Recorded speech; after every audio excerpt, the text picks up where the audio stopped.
Hi again, peace and blessings.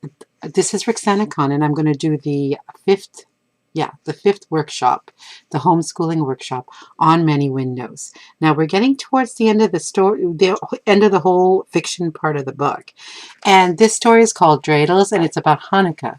Now, I wrote this story, and in writing the story, like I said before in one of the other workshops, that when you're writing about another culture, it's good to approach it in terms of what we have in common, because that creates a less judgmental approach, and we need to look at our commonalities, look at the things that bring us together. And for Dreidels, and remember this whole book, the whole book is about community. So I've already talked about in the first story, TJ coming into the thing. It's about how people come into a community and the kind of social dynamics. Social dynamics are it's a kind of a large word for basically the way people interact with each other. The way they can either interact in a positive way or in a negative way. And this community is actually very positive. Everybody kind of gets along. So the social dynamics are what's going on in terms of how people react to each other. So I talked about that in TJ when he comes into this community. The second book was about their economic interdependence. Interdependence means that they depend on each other economically. Like we give services to each other and we contribute to the whole community as members of the community. And then the third one, the third story was, let's see, hang on, what's the third story again? Okay, the third story was the Eid story about overcoming your history and people coming in who are like who've done something bad. And then the fourth story was Deepa's story about Diwali, about people who leave the community. Now this story is about the intergenerational aspect of a community. Intergenerational means many different generations. A generation is like your parents are one generation, the children are another generation, the grandparents are another generation. Because in our society, we have different people at different ages and different points of their life. And a lot of the time, we overlook the older generation. We kind of think, oh, they're kind of boring or something like that. But actually, they're not. They're a valuable source of history and wisdom. Okay? Now, in this story, Benjamin, the Jewish boy, he's going to visit his great grandmother in the old folks' home, and it's called dreidels. And a dreidel is one of those, it's like a top, but it has Hebrew letters on the outside. They specially use it for Hanukkah. And Hanukkah is one of the, it's not a major celebration in Judaism, but it's one of the more well-known ones. Like we decided to go with Hanukkah instead of maybe Purim or Rosh Hashanah. Those would have been other choices, but we decided to go with Hanukkah because it's more well known. Okay, now dreidels. And Benjamin is about this story. I wonder if she'll remember me. Mom says not to expect too much. It's windy. We pull into the old folks' home and find a place to park under a huge oak tree. They planted flowers and gave it a cheerful name, but it doesn't help. Dad calls it God's waiting room. I've got my hands jammed into my pant pockets, and I fiddle with the dreidels I've got stashed there. Dreidels in the right pocket, pennies in the other. I'm going to show my cousin Rachel a few tricks. I've been practicing. Mom charges forward ahead of me with her basket of flowers gripped in her hands, like she's on a mission. She gets to a corner and stands waiting for us to catch up, her foot tapping. Tap, tap, tap, like it's saying, hurry up. Dad and I keep up a steady pace. When we finally catch up to her, Mom's mouth is pursed into a straight line, but she doesn't say anything. Just charges down the next hallway to the door at the end. For just a moment she pauses, like she's taking a deep breath. Then she barges in, her voice so loud I'm sure it echoes down the hall. Booby, we're here. Have you been? The old lady doesn't move. She's parked in front of the window, staring outside. Not a twitch or tilt of her head shows she even heard us come in. Mom doesn't seem to notice. She rushes over and turns her booby's wheelchair around so it's facing the room, all the while chattering in that really loud voice of hers. Let me just turn you around so you're nice and comfortable. There, isn't that better? Mom bends over and pecks Booby on the cheek. Then she pulls out the locket at her neck. Look, Booby, it's the locket Benny gave to me for my birthday. I meant to wear it the last couple of times we came to see you, but I forgot. What do you think? Doesn't it look familiar? Booby doesn't even glance at it. She's all caved in on herself. Her back is more hunched than last time. Her face is more withered. Her skinny hands clutch the armrests of her wheelchair as if she's afraid to let go. She glances back and forth, first at Mom, then Dad, then at me. She doesn't say it, but I can almost see the question hiding behind those pale gray eyes. Who are you? Mom's still chattering. Look what I brought. Chrysanthemums, your favorite. I wanted to get yellow. I know how much you love them, but they were all out, so I got these red ones. I hope you don't mind. For a moment, Booby just looks at the flowers. The skin on her eyelids is so loose it hangs over her eyes a bit. Then she looks back at the window like all she wants to do is stare out there and forget about us. I can tell Mom has run out of things to say. She's looking around the room trying to find a conversation piece. That's what she calls them. Dad puts a hand on her arm. Mom takes a step away so his hand drops back to his side. Then she sees what's left of the potted plant she brought last time. Oh dear, you haven't been watering these. Let me do that. There's a bathroom attached to the room, but maybe Mom forgot about it because she takes the dried up plant pot down the hallway. Can't she see it's dead? There's no point watering it. I'm so bored. I'd rather be practicing my dribbling, but Mom wouldn't let me bring my basketball. I can't stand it any longer, so I take out my dreidels. Booby has one of those food tray things that go over the bed. I start spinning the dreidels on top of it. It's all in the way you flick your fingers. Spin them fast enough, and they don't travel too far. Dad says, "Way to go, Ben. You've gotten really good." I nod. A scratchy, rusty voice sounds in the room, barely louder than a whisper. I know you. It's the first time I've heard her speak in ages. I take my eyes off my dreidels to see Booby waving a shaky hand in my direction, staring at my dreidels. Dad steps forward. Are you all right? She brushes him away. She's watching the dreidels. They've slowed down by this time. A few have landed on their sides. Now Booby's staring at me like she'll never blink again. She whispers, Benjamin. I take a step toward her. Her mouth is working, like now that it's moved, it wants to keep going. Something makes me hold out a dreidel to her. Booby reaches out across the space between us to take it, but her hands are shaking and she's too far. So I come closer and I drop the dreidel into the palm of her hand. She turns it in her fingers. She looks at each of the Hebrew letters closely. Nun, Gimel, Hey, Shin. There's a smile on her face. Then she looks at that tray table thing, and I know she wants me to bring it closer, so I do. Her fingers are like the claws of a bird. She grabs the dreidel, but she can't twist it. She can't make it spin. Instead, she's pressing the tip against the table top harder and harder, like that'll make it work. And then it slips out of her hand and drops on its side. She covers her face with her hands. She starts to cry. I can hear Mom coming down the hallway. She's already started her chattering. When she enters the room, I'm glad touches her arm and she falls silent. I pick up the dreidel Booby just dropped, and I tap it against the table. The sound startles her. Her hands fall into her lap. I start her dreidel. Then I start one for me, and I pile 4 pennies on the side as the pot. There's such a smile on Booby's face. She's watching the 2 dreidels like her life depends on which letters they'll show, even though I just started mine. Even though I just started mine, it starts to wobble first. It lands on Sheen. Not good. I have to add another penny to the pot. Booby laughs. Hers is still going strong, but eventually, like they all have to, it starts to wobble and slow down too. It lands on Hay. She claps her hands delighted. She's won half the pot.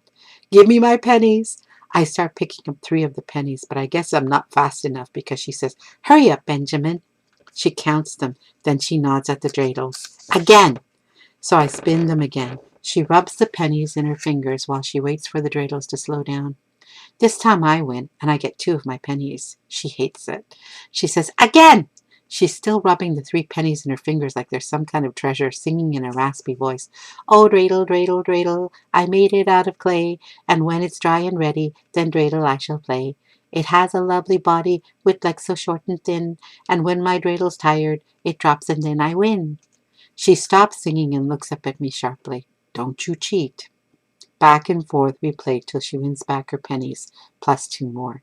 Just about then the nurse arrives. She checks Booby's pulse and says, I think Mrs. Goldberg needs her rest. I pick up my dreidels and put the rest of my pennies back in my pocket.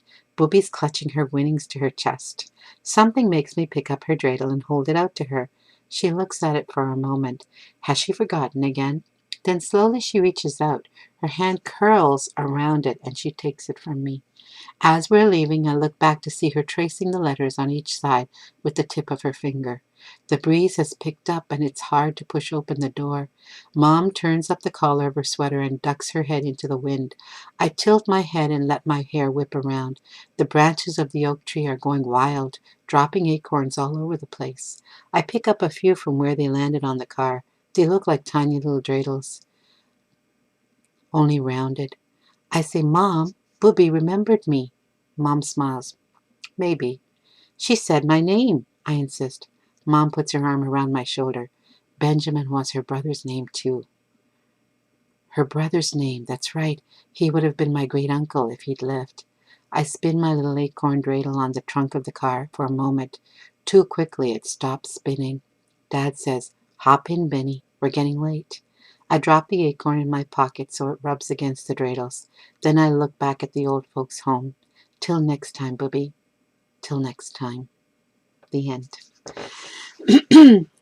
Now, one of the things I wanted to show was that when, like I've seen this so many times, when people are dealing with old people, they get this kind of a false note in their voice. They get the same kind of note when they're dealing with children. Okay, it's a way of talking to someone where you kind of don't expect an answer. The mother is the way the mother chatters. It's kind of like that. So the mother in the story, the mother is actually kind of talking in a superficial manner. A lot of people do this. Like I said, they do it with old people and they do it with children. They do it with people who they don't actually consider their equals. Okay, and you can always hear this note in their voice. What you notice is that Benjamin in the story, Benjamin is actually more clued in to his booby than the mother is. The mother is like flustered and she's kind of she's trying not to let the silence grow, and she's not comfortable. But Benjamin just tries to meet his booby on her level. And the thing about old age is that um, after somebody reaches the peak of their life, the peak is usually middle age, about 30, 40. By that time, you've kind of dealt with all the garbage from your childhood. Like, all the things you've kind of learned. Not everybody, like there's some people who are pretty dumb even at that time. But for the most part, people tend to be a little bit wiser by the time they're 30, 40 years old. They've kind of grown up and grown into themselves. And then what happens is by the time you're over 60, or depends on the person, you actually start to decline. Unless you keep yourself active and stuff like that, you'll actually start to decline. And you'll find that very, very old people regress. And so when you're dealing with them, they'll remember their childhood better than they remember something that happened yesterday. And that's just the nature of life. Now, when we're dealing with people, a lot of the time, parents, they won't bother taking their children to see the old folks because the kids can be spoiled, they can be bored, they can be rude, okay? And the thing is that actually we need to teach our young people to be respectful, especially of the old people.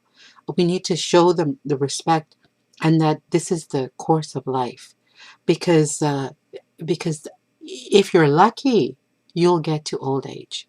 If you're not, you'll die before that. But old age is actually a blessing. It's a blessing that, I mean, if it goes too long, then it can be kind of not a blessing because it's like just pain and suffering. But to a certain degree, old age is a blessing. And we can learn so much from the older people in our lives.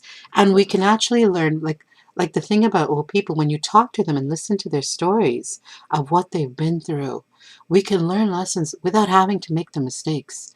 Maybe they've made mistakes or they've gone through things. We can learn the lessons that they got from those things without having to make them. Like, for example, right now with the pandemic, this isn't the first time this thing has happened, where there's been a disease that's basically ravished its way across the world. In 1918, there was something called the Spanish flu, which actually started in Kansas. The first case was in Kansas, but they called it the Spanish flu. And anyways, that actually went around the world as well, and it killed millions of people.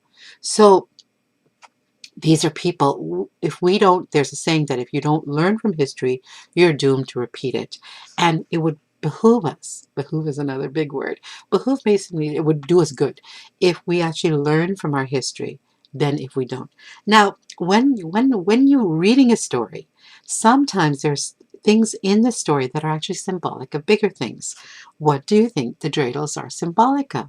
What do you think the way they spin is symbolic of? Now think about it for a minute. Pause here and just think about it. Maybe talk among yourselves, maybe with your parents. Talk and think, what are the what are the dreidels really symbolic of? Okay, what are they really symbolic of? Okay, if you're back by now, the dreidels, they spin. A hand twists them and they spin. Who do you think the hand is? I I think the hand is God. Okay, God actually, when we start our life, He kind of puts us spinning like a dreidel. Okay, and each dreidel stops and falls over at a particular time. Okay, so when they're playing dreidels, what it's actually deeper symbolic of is their own life course. Okay, and Benjamin says that some dreidels fall down quicker, some dreidels fall down faster. When they fall down, it's like symbolic of death. Okay, so at the end, he picks up the acorn, and an acorn is also very symbolic of an acorn. You've got the tree right there. The acorn is the seed. And just like Booby is like the tree, and Benjamin is like the seed. Okay? So he's like the great grandson. So he's continuing on. And then at the end, he says, till next time, Booby. Till next time. You know, because he's going to come back and he will play with her. And what he does, Benjamin does, it shows his character. What he does is he gives this poor old woman, his great grandmother, he gives her a little bit of joy. And that is such, this is a Jewish word. It's a mitzvah. A mitzvah is like a blessing. It's like a good deed. When you do something good for someone, they call it a mitzvah. We would call it a barakah or something like. Every culture has a different name for it. But in Hebrew, I think the word is mitzvah, or it might be Yiddish, which is another language that a lot of Jewish people speak. So I had to do some research. I hope I didn't mangle the pronunciation of the words, the Hebrew words or the Yiddish words. I hope I didn't. I did my best. I'm sorry if I did. I don't mean to offend anyone. I just did the best I could.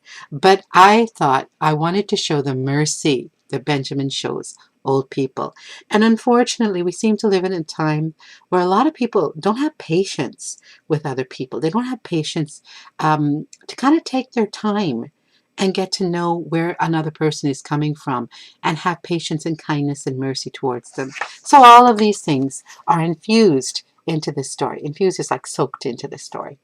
I hope you enjoyed it. Now, next time, I'm coming to the last two stories. And the last two stories basically form both the climax and the denouement. The climax is like the top point of the story where things hang in the balance. Now remember, who's the story really about? What is Many Windows really about? It's about TJ, okay?